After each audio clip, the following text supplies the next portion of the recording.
এই মুহূর্তে দর্শক বন্ধুগণ আপনারা দেখছেন সবুজবঙ্গ নিউজ।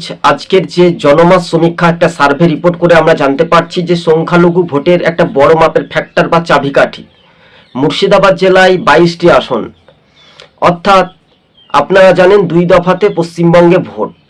আমরা শুধু মুর্শিদাবাদ জেলার জেলাভিত্তিক এই সমীক্ষা সার্ভে রিপোর্ট আমরা দেখতে পাচ্ছি যে এবার কংগ্রেস, সিপিএম, বিজেপি এবং সরাসরি তৃণমূল বা জনতা উন্নয়ন পার্টি হুমায়ুন কবিরের দল কতটা এফেক্ট বা কতটা ফ্যাক্টর সংখ্যালঘু ভোটে বড় একটা থাবা বসাতে পারে বলে সূত্রের খবর পাচ্ছি আমরা।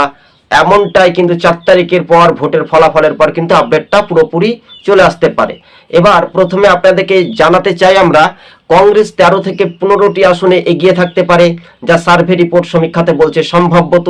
বিজেপি 1 থেকে 2 আসনে এগিয়ে থাকতে পারে সম্ভাব্যত। তৃণমূল যে রাজ্যের শাসক দল তারা 4 থেকে 5টি আসনে এগিয়ে থাকতে পারে সম্ভাব্যত। এছাড়াও বামেরা কিন্তু হাড্ডাহাড্ডি লড়াই দিতে পারলেও তারা কিন্তু আসন আপাতত পাচ্ছে না। এবার কিন্তু বিশেষ করে জনতা উন্নয়ন পার্টি তারা 1 থেকে 2 আসনে এগিয়ে থাকতে পারে।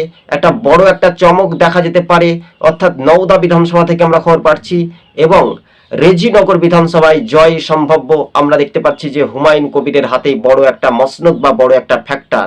তবে সংখ্যালঘু ভোটেই বড় একটা চাবিকাঠি হিসেবে আমরা জানতে পারছি। তবে এই সংখ্যালঘু ভোট কতটা এগিয়ে থাকতে পারে, তবে খড়গ্রামটা জোর টক্কর লড়াই হবে।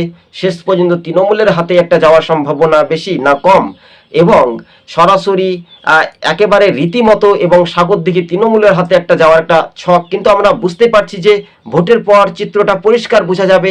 মানুষের মতামত না লক্ষ্মীর ভাণ্ডারে ইস্যু পড়বে, মহিলাদের ভোট অধিকাংশ শাসক দলের দিকে যেতে পারে, এমনটাই মনে করছেন রাজনৈতিক মহল। আমাদের সবুজবঙ্গ নিউজ চ্যানেলটি ভালো লাগলে শেয়ার